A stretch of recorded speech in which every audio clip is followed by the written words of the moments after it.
প্রত্যেকটা ভালো আমলের নেকি আল্লাহ তার আমলনামায় দিয়ে দেবে। সুবহানাল্লাহ। তাহলে ইতিকাফ করার গুরুত্ব কম না বেশি? ইতিকাফ করলে আমাদের জন্য ভালো না খারাপ? ভালো।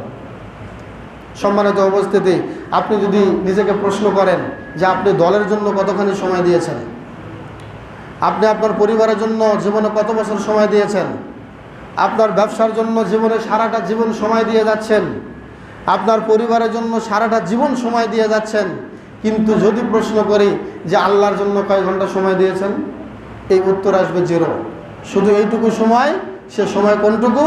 জোহরের নামাজের সময় 20 মিনিট মসজিদে, আসরের নামাজের সময় 20 মিনিট মসজিদে, মাগরিবের নামাজের সময় 20 মিনিট মসজিদে, এরপরে ঈশার নামাজের সময়, এখন তারাবি চলে বিদায় 1 ঘন্টা মসজিদে, এরপরে ঈশার নামাজের সময়, আপনার ফজরের নামাজের সময় 20 মিনিট মসজিদে।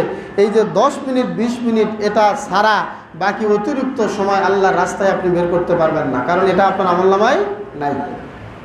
কি বলেন, ঠিক কিনা? আল্লাহর জন্য সময় বের না করতে পারা, এটা আমাদের জন্য দুর্ভাগ্য। সম্মানিত উপস্থিতি, ইতিকাফ সম্পর্কে এখন যে হাদিসটি বললাম, এটা সুনানে আবু দাউদের মধ্যে এসেছে, হাদিস সহিহ। আল্লামা নাসিরউদ্দিন আলবানী হাদিসটি সহিহ বলেছেন। এরপরে ইতিকাফ সম্পর্কে 4 নম্বর হাদিস ইবনে ওমর রাদিয়াল্লাহু তাআলা আনহু থেকে বর্ণিত। তিনি বলেন, নিশ্চয়ই নবী সাল্লাল্লাহু আলাইহি ওয়াসাল্লাম ইতিকাফ করার সময় যখন তিনি ইতিকাফ করতেন, তখন ইবনে ওমর বলছেন, অর্থাৎ ওমর রাদিয়াল্লাহু তাআলা আনহুর ছেলে আব্দুল্লাহ, তিনি বলছেন যে তুরিহা লাহু ফিরাশুহু, তার জন্য বিছানা বিছানো হতো, তার জন্য সুন্দর করে বিছানা বিছায়া দেওয়া হতো। ওয়া ইউদাউ লাহু সারিরুহু, এরপরে বিশ্বনবী যে খাটে ইতিকাফ করার সময় যে খাটে বিশ্রাম নিতেন, যে খাটে ঘুমাতেন, এই খাটটা পর্যন্ত আমরা বিছায়া দিতাম। বলেন সুবহানাল্লাহ।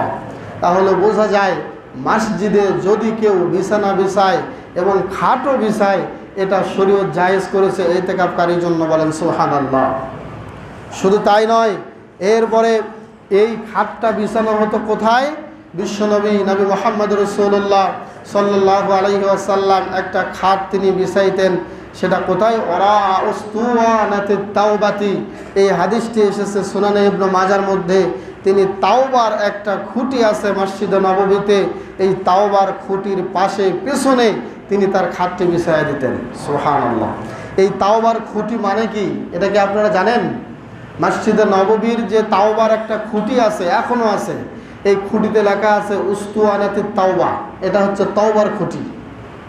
তাওবার খুঁটি মানে হলো, আপনারা সকলেই জানেন, 9ম হিজরিতে একটা যুদ্ধ হয়েছিল, যে যুদ্ধের নাম হচ্ছে তাবুকের যুদ্ধ।